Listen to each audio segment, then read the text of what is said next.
సుమిత్ర మీద ఒట్టు వేసి నేనే నీ కన్న కూతురు అని నిజం చెప్పేసిన దీప. ఇది ఎలా జరగబోతుంది అని తెలుసుకోవాలి అనుకుంటే ఈ వీడియోనైతే పూర్తిగా చూడండి. అందరూ చూస్తున్నారు కానీ సబ్స్క్రైబ్ అయితే చేసుకోవట్లేదు. రోజు కార్తీక దీపంలో ముందుగా ఏం జరగబోతుంది అని తెలుసుకోవాలి అనుకుంటే మన ఛానల్ని అయితే తప్పకుండా సబ్స్క్రైబ్ చేసుకోండి. రోజుకొక వీడియోతో మీ ముందుకైతే వచ్చేస్తాను. ఎపిసోడ్లోకి వెళ్ళిపోతే ఇంకా సుమిత్ర తన గదిలో పడుకొని ఏడుస్తూ ఆలోచిస్తూ ఉంటుంది. నా కూతురికి నేను పెళ్లి చేయగలనా, నా మనవరాలని నేను ఎత్తుకోగలనా అని చెప్పి ఏడుస్తూ ఉంటే అప్పుడే ఇంకా దశరథ లోపలికి వస్తాడు.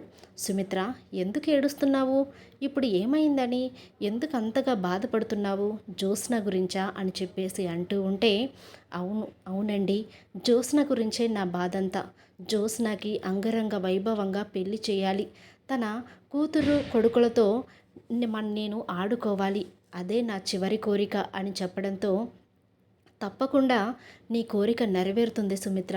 ఎందుకంటే ఇప్పుడు మన కూతురు కూడా ప్రెగ్నెంట్ కాబట్టి మనం ఖచ్చితంగా వాళ్ళ పిల్లలతో ఆడుకుంటాం అనేసరికి సుమిత్ర ఒక్కసారిగా షాక్ అయిపోతుంది. ఏం మాట్లాడుతున్నారండి?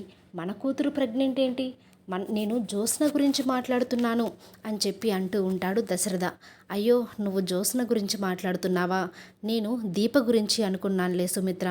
దీప ఎలాగో ప్రెగ్నెంట్ కదా, రేపో మాపో తర్వాత పిల్లలు ఎలాగో పుడతారు, మనం కాకపోతే ఇంకెవరు ఆడుకుంటాం అనుకున్నానులే అని చెప్పి అక్కడి నుండి వెళ్ళిపోతాడు.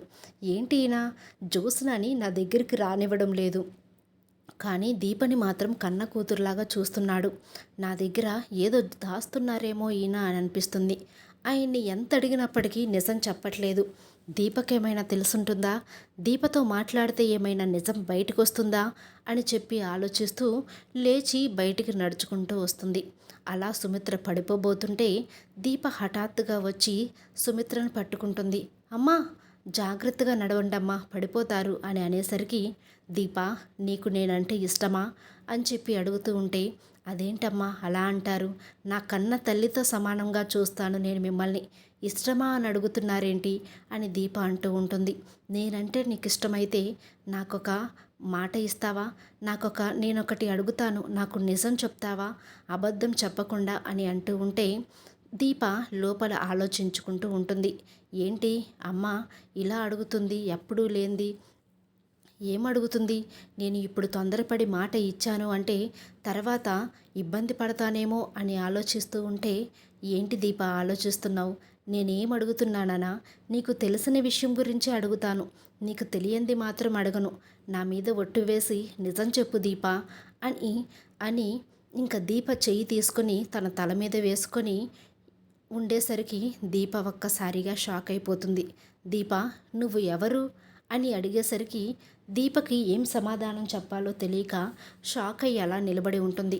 దీప, నా మీద ఒట్టు వేశావు, నువ్వు నిజం చెప్పు, అసలు నువ్వెవరు?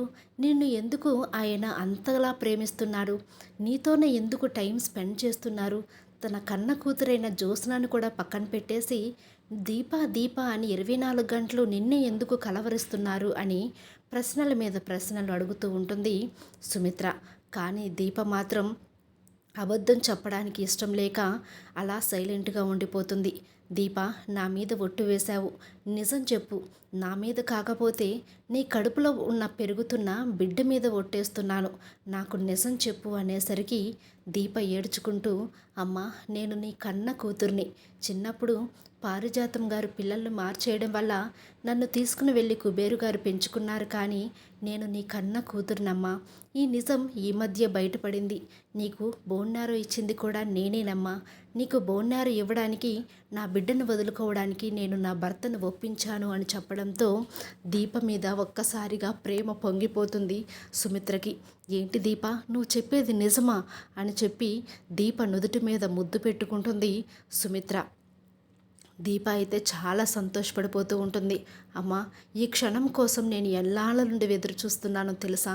నువ్వు నా కన్న తల్లివి అని తెలిసిన దగ్గర నుంచి నేను నీ ప్రేమ కోసం పరితపించిపోతున్నానమ్మా అని చెప్పడంతో సుమిత్ర ఏడుస్తూ దీపను హగ్ చేసుకొని, నువ్వు నా కూతురివి, నా కన్న కూతురివి అని చెప్పి దీపను హగ్ చేసుకొని ముద్దు పెడుతుంది సుమిత్ర. ఈ విధంగా వాళ్ళ బాండింగ్ అనేది బాగా ఎక్కువైపోతుంది.